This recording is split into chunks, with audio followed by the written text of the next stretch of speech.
ஓம் மகா கணபதியே நமக. இந்த தமிழ் புத்தாண்டிலிருந்து பார்த்தீங்க அப்படின்னாக்கா இந்த மேசராசி என்பவர்களுக்கு ஒரு உத்தமமான ஒரு காலகட்டங்கள் தொடர ஆரம்பிக்குது அப்படின்றது மட்டும் தெளிவாக சொல்ல வரேன். உண்மையாலுமே சொல்ல வேணாக்கா இந்த வருடத்தில் நடக்கக்கூடிய இந்த தமிழ் புத்தாண்டில் அனைத்து கிரகங்களுமே உங்களுக்கு சாதகமான சூழல்களில் இருந்துகிட்ருக்கு அப்படின்றத மட்டும் தெளிவுபடுத்த விரும்புகிறேன். உண்மையாலுமே நான் எப்பொழுதுமே சொல்லுவேன் என்னன்னாக்கா, ஒரு ஜாதகத்தில் இந்த கோச்சார ரீதியான பலன்கள் நாங்கள் சொல்லக்கூடிய பலன்கள் பார்த்திங்கன்னா ஒரு 35% பலன் மட்டும்தான் உங்களுக்கு பலன்கள் பலிக்கும். மீதமுள்ள 65% உங்களோட சுய ஜாதகத்தின் வாயிலாக தான் பலிக்கும்னு சொல்லியிருக்கேன். காரணம் என்னென்னாக்கா, தசாபுத்தியின் அடிப்படையில் தான் ஒரு ஜாதகங்கள் இயங்கப்படும்ன்றீங்க. ஆனால் இந்த வருடத்தில் நடக்கக்கூடிய இந்த குரு பயிற்சி, இந்த தமிழ் புத்தாண்டு, இந்த ரெண்டையும் ஒப்பிட்டு பார்க்கும்போது ஒரு 160% இந்த கோச்சார ரீதியான பலன்களே மிகப்பெரிய ஒரு வளர்ச்சிகளை தரக்கூடிய ஒரு பயிற்சிகளாக இருந்துட்டு இருக்கதை பார்க்க முடியுங்க. அதனால் இந்த நேர காலகட்டத்தில் கிரகங்கள் பார்த்தீங்கன்னாக்கா ராசிக்கு 11ஆம் இடத்துல சனி பகவான் உட்காந்துருக்கு, லாபஸ்தானத்தில் உட்காந்துரு விசேஷமான ஒன்று.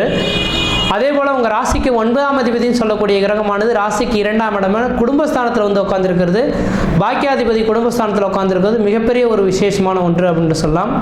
உங்கள் ராசிநாதன்னு பார்த்தீங்கன்னாக்கா நல்ல இந்த நேர காலங்களில் லாபஸ்தானத்தில் இந்த வருடத்தின் தொடக்கத்தில் லாபஸ்தானத்தில் சனியும் செவ்வாயும் சேர்ந்து உட்காந்துருக்கக்கூடிய அமைப்புங்க. இது எல்லாமே மையப்படுத்தி பார்க்கும்போது இந்த வருட காலகட்டங்கள் 2024 ஏப்ரல் மாதத்திலேருந்து 2025 ஏப்ரல் மாத காலகட்டத்துக்குள்ளார நீங்கள் எது செய்தாலும் தொட்டது தொடங்கக்கூடிய காலகட்டங்கள், நினைச்சது சாதனை பண்ணக்கூடிய காலகட்டங்கள், குடும்பத்தில் ஒரு சுப நிகழ்வுகள் செய்வதற்கும் சுபகாரியங்கள் செய்வதற்கும், வீடு மனை வாசல் வாங்குவதற்கும் வீடு மனை வாசல் கட்டுவதற்கும் குடிபெயர்றதுக்கும் குலதெய்வத்துக்கு செய்ய வேண்டிய சடங்குகள் செய்கிறதுக்கும் ஒரு உன்னதமான காலகட்டம்னா இந்த 2024 தமிழ் புத்தாண்டு காலகட்டம்னு சொல்லலாம்ன்றவிதிங்க. அதே வேளையில் பார்த்தீங்கன்னாக்கா இந்த குரு பயிற்சியுமே வருகின்ற மே மாதம் 1ஆம் தேதிக்கு பிறகு நடக்க இருக்குங்க. 2024 மே மாதம் 1ஆம் தேதி என்று குரு பயிற்சியானது நடக்க இருக்கு. அப்போ உங்கள் ராசிக்கு 9ஆம் அதிபதினு சொல்லக்கூடிய குரு பகவான் 2ஆம் இடத்துல தனஸ்தானத்தில், வாக்குஸ்தானத்தில், குடும்பஸ்தானத்தில் உட்காந்துருக்கக்கூடிய காலகட்டத்தில் வெகு நாட்களாக திருமணமாகாத நபர்களுக்கு திருமண வாய்ப்புகளும், குழந்தை பேர் இல்லாதவர்களுக்கும் குழந்தை பேர்களும், குடும்பத்தில் ஒரு சுப நிகழ்வுகள் சுபகாரியங்கள், அழியா சொத்து சேர்க்கை ஏற்படக்கூடிய காலகட்டங்கள் உருவாகுன்றவிதிங்க. அதன் அடிப்படையில் பார்க்கும்போது இந்த குரு பயிற்சியானது பார்த்தீங்கன்னாக்கா மே மாதம் 1ஆம் தேதிக்கு பிறகு நடக்க இருக்குது. இதோட பார்வை பலன்களுக்கு வலு அதிகம் அப்படின்றவிதிங்க. அப்போ 2ஆம் இடத்துல தனஸ்தானத்தில் இருக்கக்கூடிய குரு பகவான் 6ஆம் இடத்தை பார்ப்பார். 6ஆம் இடத்தை இந்த குரு பகவான் பார்க்கறதுனால இது நாள் வரலும் இருந்த கடன் பிரச்சனைகளுக்கு ஒரு தீர்வு ஏற்படக்கூடிய காலகட்டங்கள் உருவாகுன்றவிதிங்க. அப்போ நிரந்தரமான ஒரு உத்தியோகம் பெறக்கூடிய அமைப்புகளும் உருவாகுன்றவிதிங்க. அடுத்தது 8ஆம் இடத்தை வந்து சமசப்தமாக 7ஆம் பார்வையாக பார்க்கறதுனால உங்களுக்கு ஆயுள் சம்மந்தப்பட்ட பிரச்சனைகள் எது இருந்தாலும், உடல் ரீதியான தொந்தரவுகள் இருந்தாலும் அந்த உடல் ரீதியான தொந்தரவுகள் நீங்கிறதுக்கான வாய்ப்புகள் அதிகம். அதே வேளையில் யார்கிட்டயா கொடுத்த பணங்கள் வரல அப்படின்னாலும் அந்த கொடுத்த பணங்கள் எல்லாமே உங்களுக்கு கிடைக்கிறதுக்கான வாய்ப்புகள் உண்டு. திடீர் அதிர்ஷ்டங்கள், 8ஆம் இடமானது திடீர் அதிர்ஷ்டம், திடீர் பண வரவு குடிக்கக்கூடிய இடங்க. அப்போ 8ஆம் இடம் சார்ந்த விஷயங்களும் உங்களுக்கு பலிதமாகறதுக்கான வாய்ப்புகள் உண்டு. ஆயுள் சம்பந்தமான பிரச்சனைகள் இருந்தால் நீங்கிறதுக்கான வாய்ப்புகளும் உண்டுன்றவிதிங்க. அடுத்து 2ஆம் இடத்துலேருந்து இந்த குரு பகவான் 9ஆம் பார்வையாக 10ஆம் இடத்தை பார்ப்பார், தொழில் ஸ்தானத்தை பார்ப்பார். நான் இந்த வீடியோ தொகுப்பில் சொல்லும் போதே என்ன சொல்லியிருந்தேன், ஒரு மனிதனுக்கு நிரந்தரமான ஒன்று தொழில் தான் அப்படின்றது சொல்லியிருந்தேன். அப்போ தொழிலில் பிரச்சனை உள்ள நபர்களுக்கு நிரந்தரமான ஒரு உத்தியோகம் பெறக்கூடிய ஒரு காலகட்டம் தொடர ஆரம்பிச்சிருச்சு மட்டும் ஆணித்தரமாக சொல்ல விரும்புகிறேங்க. அதன் அடிப்படையில் பார்க்கும்போது இந்த வருட காலகட்டமானது இந்த மேசராசி என்பவர்களுக்கு நிரந்தரமான தொழில் அமைப்புகள், தொழில் மூலிமா லாபங்களும் பொருளாதார அபிவிருத்தியும் பெறக்கூடிய காலகட்டங்கள் உருவாகுன்றவிதிங்க. அதே வேளையில் பார்த்தீங்கன்னாக்கா இந்த வருட காலகட்டத்தில் புதனும் ராகுவும் ஆண்டின் தொடக்கத்தில் தனக்கு ராசிக்கு 12ஆம் இடத்துல உட்காந்துருக்கார். அப்போ புதன் ராகு இணைவு எங்கெல்லாம் ஏற்பட போகுதோ அந்த இட காலகட்டங்களானது ரியல் எஸ்டேட் பிஸ்னஸ் சொல்லக்கூடிய இடங்க. அப்போ ரியல் எஸ்டேட் பிஸ்னஸில் செய்யக்கூடிய நபர்கள், தொழில் செய்யக்கூடிய நபர்கள் யாராக இருந்தாலும் இந்த வருட காலகட்டம் தான் உங்களுக்கு ஒரு உன்னதமான உத்தமமான காலகட்டங்கள் அப்படின்றவிதிங்க. அப்போ இந்த வருட காலகட்டத்தில் வெகு நாட்களாக நீங்கள் ஃப்ளாட் போட்டு விற்காத நிலங்கள் கூட பார்த்தீங்கன்னாக்கா இந்த ஆண்டின் தொடக்கத்திலேருந்து உங்களுக்கு விற்பனைக்கு வரதுக்கான வாய்ப்புகள் அதிகமாக இருந்துகிட்ருக்கு. அப்போ கடன்கள் அதிகமாக வாங்கிட்டோமே சார், இதில் விற்குமா விற்காதான்னு ஒரு ஆசிலேஷனில் உள்ள நபர்களுக்கு, ரியல் எஸ்டேட் பிஸ்னஸ் மேசராசி என்பவர்கள் யாராக இருந்தாலும் உங்களுக்கு விற்பனைக்கான வரதுக்கான வாய்ப்புகள் அதிகமாக இருந்துகிட்ருக்குன்னு சொல்லலாம்.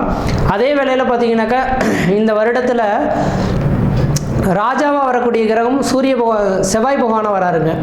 அப்போ இந்த ஆண்டின் ராஜாவாக செவ்வாய் பகவான் வரதுனால விவசாயத்துறையில் பார்த்தீங்க அப்படின்னாக்கா விவசாயத்துறையில் அப்படி பார்த்தீங்க அப்படின்னாக்கா சிவப்பு வண்ண பொருட்கள் எல்லாமே அதிகப்படியான மகசூலும் எடுக்கிறதுக்கான வாய்ப்புகள் உருவாகும், அதுக்கு மதிப்பும் அதிகமாக கிடைக்கிறதுக்கான வாய்ப்புகள் உருவாகுன்றதுங்க. அப்போ விவசாயத்தில் சிவப்பு நிற வண்ண பொருட்கள் எதுனாக்கா வெங்காயம் அல்லது அடுத்தது பார்த்திங்கன்னா மிளகாய். அப்போ மிளகாய் சாகுபடி செய்யக்கூடிய விவசாயிகளுக்கும் வெங்காயம் சாகுபடி செய்யக்கூடிய விவசாயிகளுக்கும் அதுவும் செம்மண் பூமியில் விளைவிக்கக்கூடிய பொருட்களுக்கும் இந்த வருடமானது அதிகப்படியான அதிர்ஷ்டங்கள் காத்துட்ருக்குன்றதுங்க.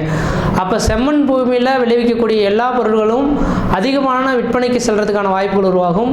குறிப்பாக வெங்காயம் மிளகாய் இந்த ரெண்டையும் பயன்படுத்தக்கூடிய விவசாயிகளுக்கு அதிகப்படியான ஈல்டு கிடைக்கிறதுக்கும் உங்களோட தொழில் வளர்ச்சி பெறத்துக்குமான ஒரு உகந்த காலகட்டமாக இருக்குன்றதுங்க. அதே வேளையில் கடந்த காலகட்டத்தில் பார்த்தீங்கன்னாக்கா கடந்த 2 வருட காலகட்டத்தில் செய்யாத தவறுகளுக்கு தண்டனைகள் வழங்கக்கூடிய ஒரு காலகட்டங்கள் உருவாயிருக்குன்றதுங்க. அப்படிப்பட்ட ஒரு நபர்களுக்கு இந்த நேர காலகட்டத்தில் பார்த்தீங்க அப்படின்னாக்கா கோர்ட்டு கேஸ் வழக்குகள் எது நடந்திருந்தாலும் அந்த கோர்ட்டு கேஸ் வழக்குகள் உங்களுக்கு சாதகமான ஒரு சூழல்கள் ஏற்படுறதுக்கான வாய்ப்புகள் அதிகமாக இருந்துட்டுருக்குன்னு சொல்லலாம். அடுத்தது 6ஆம் இடத்தை இந்த குரு பகவான் பார்க்க இருக்கனால கடன் பிரச்சனையிலிருந்து முழுமையான தீர்வு பெறக்கூடிய காலகட்டங்கள் உருவாகுன்றதுங்க. அப்போ ராசிக்கு 12ஆம் இடத்துல இந்த ராகு பகவானும் 6ஆம் இடத்துல கேது பகவான் இருக்கனால ஒரு ஜாதகத்தில் 3, 6, 8, 12ஆம் இடங்கள்லாம் மறைவு ஸ்தானங்களாக இருந்துட்டாலும் கூட அந்த இடம் வெளியூர் வெளிமாநில வெளிநாடு தொடர்புகள் பெறுவதை பார்க்க முடியுன்றதுங்க. அப்போ இந்த மேசராசி என்பவர்களுக்கு இந்த 2024 ஏப்ரல் மாதத்துக்கு பிறகு பார்த்தீங்கன்னா ஊரை விட்டு வெளியூர் வெளிமாநிலம் வெளிநாடு தொடர்பு பெறத்துக்கான ஒரு உன்னதமான காலகட்டமாக இருந்துட்டு இருக்குன்றதுங்க.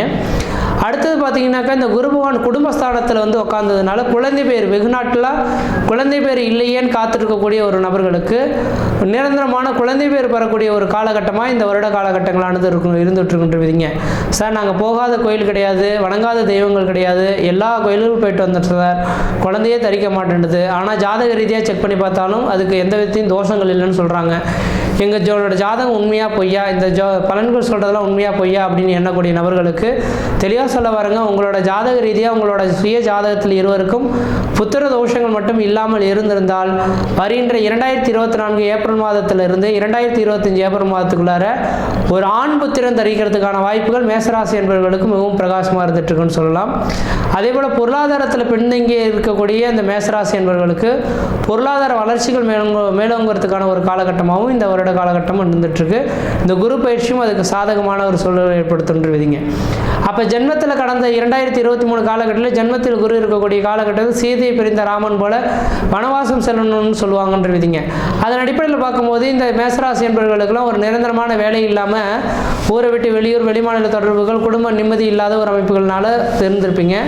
உடல் ரீதியாகவும் கொஞ்சம் பாதிக்கப்பட்டிருப்பீங்கன்றீங்க. அப்படிப்பட்ட நபர்களுக்கு குடும்ப அமைதி பெறத்துக்கான வாய்ப்புகளும் உடல் நல்ல அக்கறை எடுக்கக்கூடிய காலகட்டமாக இருக்கும். உடல் பிரச்சனைகள் எதுவாக இருந்தாலும் முழுமையாக நீங்கக்கூடிய ஒரு காலகட்டமாக இந்த 2024ஆம் ஆண்டு 2025 ஏப்ரல் மாத காலகட்டம் வரலும் சிறப்பாக இருக்குன்றதுங்க.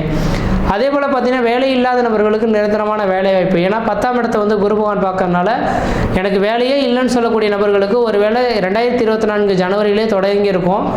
இல்லை அதுலேயும் இன்னும் கிடைக்கல அப்படின்னு சொன்னாக்கா கண்டிப்பாக மே மாதம் 1ஆம் தேதிக்கு பிறகு மேசராசி என்பவர்கள்லாம் வீட்டில் உட்காந்துருக்க மாட்டீங்க. உங்களோட வருமானங்கள் தான் குடும்பத்தை வந்து உயர்த்தக்கூடிய ஒரு வருமானமாக இருந்துட்டு கொண்டுருவீங்க. அதனால் இந்த மேசராசி என்பவர்களுக்கு எனக்கு தெரிஞ்சளவு நிரந்தரமான ஒரு வேலை வாய்ப்பு பெறக்கூடிய காலகட்டமும் உருவாகுன்றீங்க. குடும்பஸ்தானத்தில் குரு பகவான் இருக்கிறனால புதுசாக வீடு மனை வாசல் வாங்குவதற்கும் வீடு மனை வாசல் கட்டுவதற்கும் குடிபெயர்த்துக்கும் குலதெய்வத்துக்கு செய்ய வேண்டிய சடங்குகள் செய்கிறதுக்கும் ஒரு உன்னதமான காலகட்டமாக இந்த 2024 ஏப்ரல்லேருந்து 2025 ஏப்ரல் வரலும் குரு பயிற்சியும் வலுவாக இருந்துகிட்ருக்கு. இந்த புத்தாண்டு ராசி பலன்களும் மிகவும் சிறப்பாக இருந்துகிட்ருக்குன்றீங்க. அடுத்தது குடும்பஸ்தானத்தில் குரு பகவான் இருக்கக்கூடிய காலகட்டத்தில் திருமணமாகாத நபர்கள் திருமண வாய்ப்புகளும் குழந்தை பேர் இல்லாத நபர்களுக்கு குழந்தை பேர் உருவாகிறதுக்கான ஒரு உன்னதமான காலகட்டங்க. அப்போ இந்த நேர காலங்களில் திருமணம் இல்லாத நபர்களுக்கு திருமண வாய்ப்புகள் கூடி வரதுக்கான வாய்ப்பு உண்டு. 11ஆம் அதிபதி 11ஆம் இடத்துல ஆட்சி பலம் பெறுறதுனால ஏற்கனவே கடந்த 2 வருட காலகட்டத்தில் கணவன் மனை உறவுகளை பிரிந்து இருக்கக்கூடிய நபர்களுக்கு இந்த நேர காலகட்டத்தில் ஒன்று சேரக்கூடிய ஒரு காலகட்டங்கள் உருவாகுன்றீங்க. அதனால் இந்த நேர காலகட்டத்தில் நீங்கள் என்ன செய்கிறீங்கனாக்கா எது செய்தாலும் அது உங்களுக்கு சாதகமான சூழல்கள் ஏற்படக்கூடிய காலகட்டமாக இருக்குது. இந்த 2024 ஏப்ரல் மாதத்திலிருந்து 2025 ஏப்ரல் மாத காலகட்டம் வரலும் நீங்கள் எது செய்தாலும் தொட்டதெல்லாம் தொடங்கக்கூடிய காலகட்டங்கள், நினைச்சதெல்லாம் சாதனை பண்ணக்கூடிய காலகட்டங்கள். எந்த விதத்தையும் குறைகள் சொல்கிறதுக்கான வாய்ப்புகள் கிடையாது. உங்களுக்கு எந்த விதத்தையும் பரிகாரங்கள் சொல்கிறதுக்கும் வாய்ப்புகள் கிடையாது. இந்த வருடத்தில் நடக்கக்கூடிய நிகழ்வுகளை மென்மேலும் பெருக்கிக் கொள்ளணும் அப்படின்னாக்கா ஒவ்வொரு வாரமும் வியாழக்கிழமை என்று பார்த்தீங்கன்னா தட்சிணாமூர்த்தி வழிபாடு செய்துட்டு வந்தீங்க அப்படின்னாக்கா மிகப்பெரிய ஒரு வளர்ச்சிகள் ஏற்படுத்தக்கூடிய காலகட்டமாக இருக்கும். இந்த வருட காலகட்டத்தில் சரியாக பயன்படுத்துங்க. அதே வேளையில் ஒரே ஒரு விளக்கங்கள் மட்டும் சொல்ல விரும்புகிறேன். இந்த மேசராசி என்பவர்களுக்கு உங்களோட சுய ஜாதகத்தை ஒரு தடவை செக் பண்ணி பாருங்கள். எதுக்காக சொல்ல வரேனாக்கா, கடந்த 2 வருட காலமாக சுய ஜாதகத்தை செக் பண்ணி பார்த்துருந்தாலோ பார்க்கலனாலோ அது அந்தளவுக்கு வளர்ச்சிகள் இல்லாமல் இருந்துட்டுருவீங்க. அப்போ இந்த நேர காலங்களில் வளர்ச்சிகள் பெறக்கூடிய ஒரு காலகட்டமாக இந்த நேரம் இருக்கனால உங்களோட சுய ஜாதகத்தை எடுத்து செக் பண்ணி பார்த்துட்டு, முக்கியமாக தொழில் இல்லாமல் தடுமாறினீங்க இல்லைங்களா, அப்படிப்பட்ட நபர்களுக்கு உங்களோட சுய ஜாதகத்தில் என்ன தொழில் செய்ய போகிறோம், சொந்த தொழில் செய்ய போகிறோமா, தனியார் துறைக்கு வேலைக்கு போகிறோமா, அரசு உத்தியோகம் செய்ய போகிறோமா, ஊரை விட்டு வெளியூர் வெளிமாநிலத்துக்கு போக போகிறோமா, வெளிநாடு கிளம்ப போகிறோமான்றது கேட்டு தெரிஞ்சுக்கிட்டு அதுக்கான முயற்சியில் எடுத்திங்கன்னா இந்த வருட காலகட்டம் உங்களுக்கு வளர்ச்சிகள் தருன்றீங்க. மற்ற விதத்தில் உங்களுக்கு எந்த விதத்தையும் தோஷங்கள் பாதிப்பு கிடையாது. சீரும் சிறப்புமாக இருப்பீங்க, நலமாக இருப்பீங்க. நன்றி, வணக்கம்.